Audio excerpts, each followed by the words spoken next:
തൊഴിൽ പീഡന ദൃശ്യങ്ങൾ വ്യാജമല്ലെന്ന് കൂടുതൽ യുവാക്കൾ. പീഡനം നടന്നു എന്ന് ആവർത്തിക്കുകയാണ് കൂടുതൽ യുവാക്കൾ. പീഡനത്തിനിരയായെന്ന് മലപ്പുറം സ്വദേശി ഫിനാൻ ന്യൂസ് മലയാളത്തോട് എവിടെയും താൻ തുറന്നു പറയാൻ തയ്യാറാണെന്നും ഫിനാൻ ന്യൂസ് മലയാളത്തോട് പറഞ്ഞു.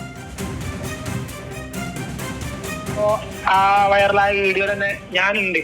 സ്ക്രീൻഷോട്ട് സഹിതം ഞാനിപ്പോ ചെങ്ങായിക്ക് കുറച്ചു നേരം 5 മിനിറ്റ് വിട്ടെടുത്തിട്ടുള്ളൂ. നമ്മള് പുറത്തുവിട്ട വീഡിയോയിൽ അതിലിപ്പോ ഞാന് ഫസ്റ്റില് ടൗസറിട്ട് മുമ്പിൽ തന്നെ നിൽക്കുന്നത് ഞാനാ. ഈ സൈഡിൽ ഞാൻ നിൽക്കുന്നത് ഞാനാ. പേരെന്തായിരുന്നു മോന്റെ? എന്റെ പേര് സിനാനാണ്. ഇതിൽ മനാഫ് നോണ അറിയാവുന്നല്ലോ കേട്ടോ. ഇത് ഞാൻ 100%, അത് അതിൻ്റെ ഉള്ളിൽ നിൽക്കുന്ന 100% തട്ടിപ്പായോണ്ടാണ് ഞാൻ പറയുന്നത്. കാരണം ഞാൻ 11 മാസം നിന്ന് 11-12 മാസം ചോദിക്കട്ടെ. പറഞ്ഞോളി.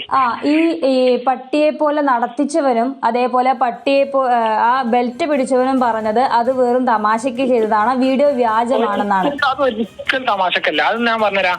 അത് പണിഷ്മെന്റ് ഉണ്ട്. പക്ഷെ എന്താ വെച്ചാൽ ഇത് ഇങ്ങനൊന്നല്ല.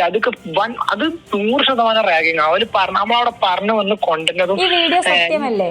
പുറത്തു വന്ന വീഡിയോ സത്യമല്ലേ? 100%. ഇപ്പൊ ഒരു ഇന്റർവ്യൂ ചെയ്യാൻ എന്താ 6 മാസത്തെ കോഴ്സ് എന്ന് പറഞ്ഞാൽ നമ്മൾ കൊണ്ടുവന്നിട്ട് അവിടെ 2 കൊല്ലം 3 കൊല്ലം പണി എടുപ്പിച്ചിട്ട് മാനേജർ ആക്കിയിട്ട് അതിന്റെ മറ്റേ മുമ്പ് നമ്മുടെ മാനേജർ ആയി എല്ലാരും കണ്ടതിന്റെ ശേഷം നമ്മൾ അവിടുന്ന് ഒഴിവാക്കുക ചെയ്യുന്നത്.